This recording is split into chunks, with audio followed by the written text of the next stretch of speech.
Welcome to Insightful Inspiration. Have you ever observed how many older folks tend to feel cold, even when the atmosphere feels perfectly pleasant to everyone else? Maybe it's your grandmother reaching for a cardigan in the middle of summer, or your father always having a blanket on his lap while watching TV. Most of us take this sight for granted since it occurs so frequently. But have you ever really given it much thought as to why that is? It turns out this isn't just a personal preference or a quirky habit. It's a biological and physiological reality rooted in the natural changes that come with aging. As we grow older, our bodies become less efficient at regulating internal temperature. It's a quiet transformation, gradual and almost invisible, but its effects can be felt every day in the simple act of feeling cold when others do not. To understand this better, imagine your body as a house with a thermostat. When you're young, the thermostat is sharp and responsive. It kicks in the heat the moment it senses a drop in temperature. But as we age, that thermostat, located in a small part of the brain called the hypothalamus, becomes a bit sluggish. It doesn't react as quickly or as effectively to changes in temperature.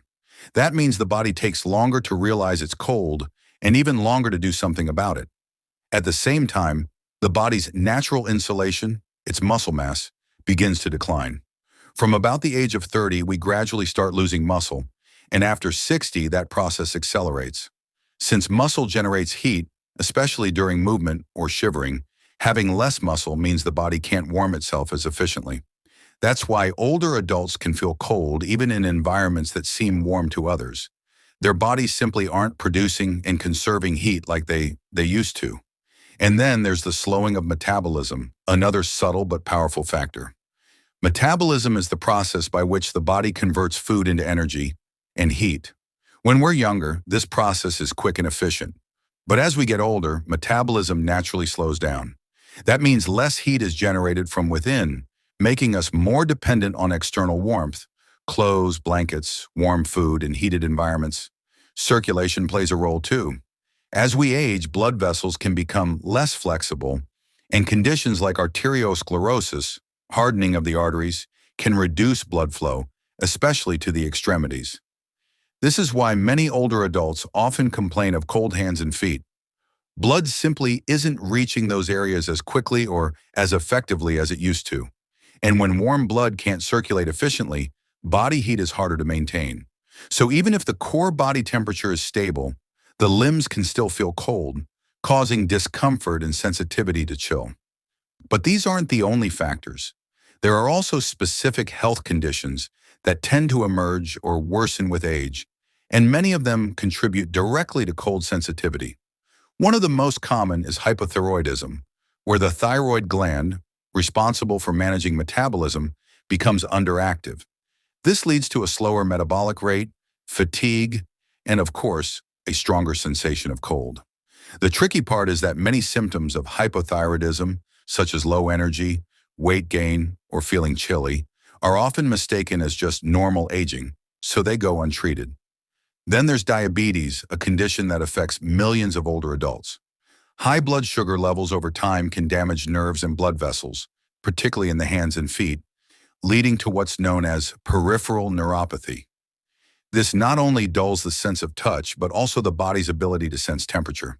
As a result, people with diabetes may feel cold even when they're not, or they may not realize how cold their extremities have become, increasing the risk of frostbite or injury during colder months. Anemia, or a lack of healthy red blood cells to transport oxygen throughout the body, is another condition to take into account. The body's cells cannot effectively produce heat or energy if there is insufficient oxygen present. This frequently leads to weariness, pale skin, and a persistent coldness, especially in the hands and feet. Poor nutrition, long-term disease, or adverse drug reactions are some of the many causes of anemia that are prevalent in older persons. Speaking of medications, they too can play a surprising role in how we perceive temperature. Certain drugs prescribed to manage blood pressure, depression, or heart conditions can reduce blood flow or lower metabolic activity. Beta blockers, for example, slow the heart rate and can make the extremities feel colder. Sedatives and some antidepressants can depress the central nervous system, leading to slower metabolic responses. In other words, the very medications intended to support senior health may also contribute to that uncomfortable chill they so often experience.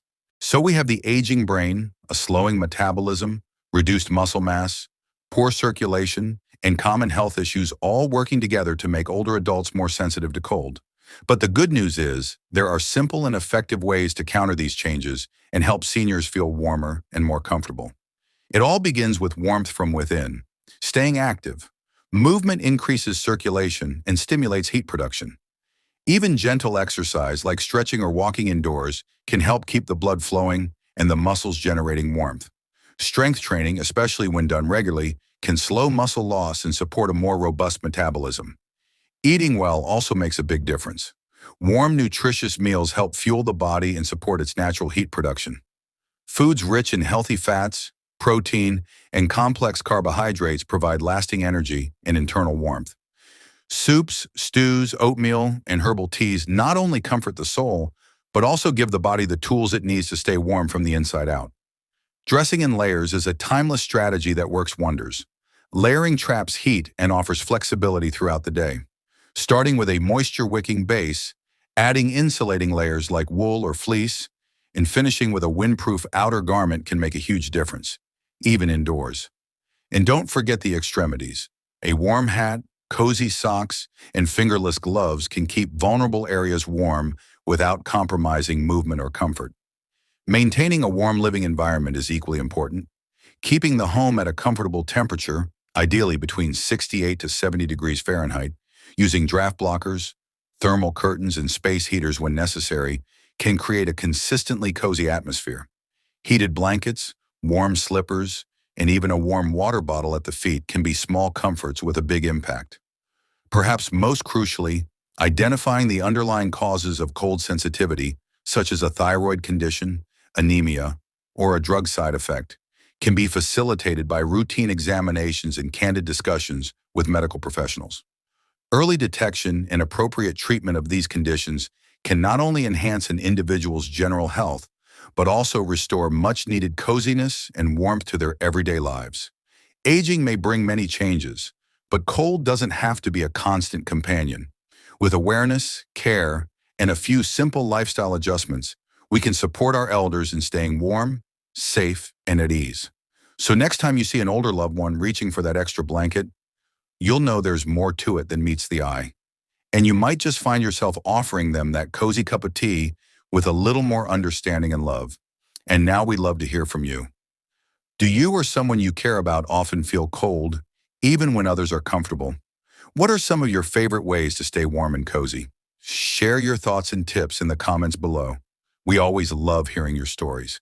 If you thought this video was enlightening, please remember to like it, comment, and subscribe to Insightful Inspiration for more in-depth articles that delve into the deeper meanings of commonplace occurrences. Keep warm, keep well, and stay motivated till the next time.